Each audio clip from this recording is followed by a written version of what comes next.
Ooh, it is so minty, so bright, so fresh. Cardamom is kind of a unique specialty spice. If you're not familiar with it, it's actually one of the most expensive spices in the world, but it can be used both in sweet and savory recipes. One thing I like to do with cardamom is mix it in some sweet recipes, and it really pairs well with some lemon desserts. It's really citrusy and floral. These are what the pods look like. They're just little tiny green. You'll even find white and black cardamom, but the most common are the green cardamom pods.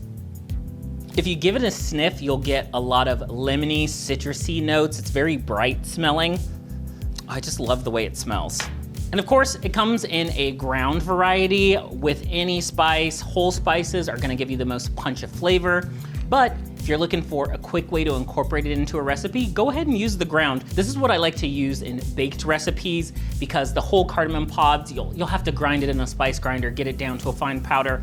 If you just get the cardamom spice, has a great aroma. Just make sure you get it fresh if you're using it and try to use it pretty quickly because like with any spice, the aroma, the character of it goes away really quickly if it just sits for a long time. One of the best ways to incorporate cardamom in your recipes is just to infuse it in things, whether you're using the pods or the powder.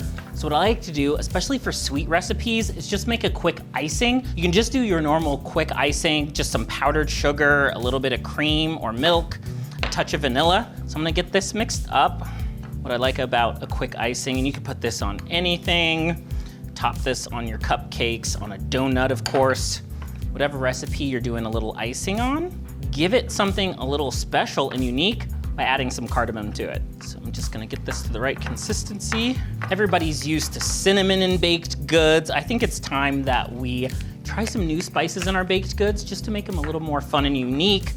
I could imagine cardamom being really good in like a sugar cookie. You have a spiced sugar cookie. So think about different recipes where you can incorporate a unique ingredient just to give it your own flair and flavor.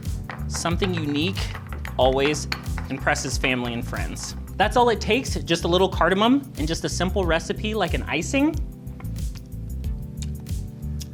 Has a little citrusy note, maybe a little minty, really floral. It's really good. It just kind of add something unique and exotic to a simple old frosting. It's that easy. And you can also add some ground cardamom to your baked goods itself. If you've had chai tea before, you're probably a little familiar with the taste of cardamom. It's in a lot of chai tea recipes.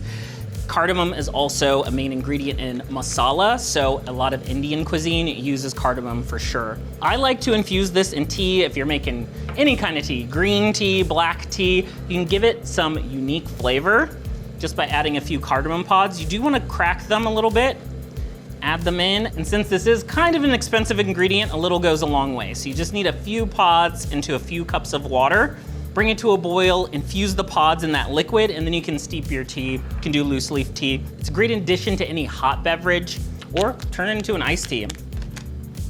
And definitely if you want to add something unique and interesting to hot chocolate, add some cocoa powder or your cocoa mix, add a few cardamom pods, and it'll give it a unique spice and flavor. Oh, I didn't add vanilla to my frosting. How dare.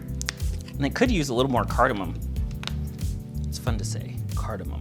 Pale green color. Yeah, it can be a little licoricey, a little anise flavor. That's even better now. Oh, that is so good. I need to bake up something to put these on. Something so simple can really change the flavor of a basic recipe. The other common way to infuse cardamom flavor is just in some rice. So I take a few pods, kind of the same method.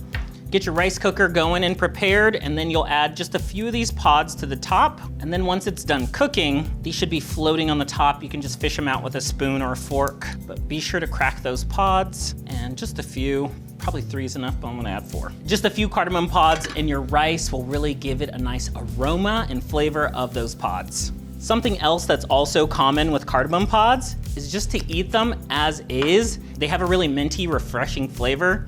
So just take a pod, chew on it, and you'll start to get that flavor. Minty, grassy.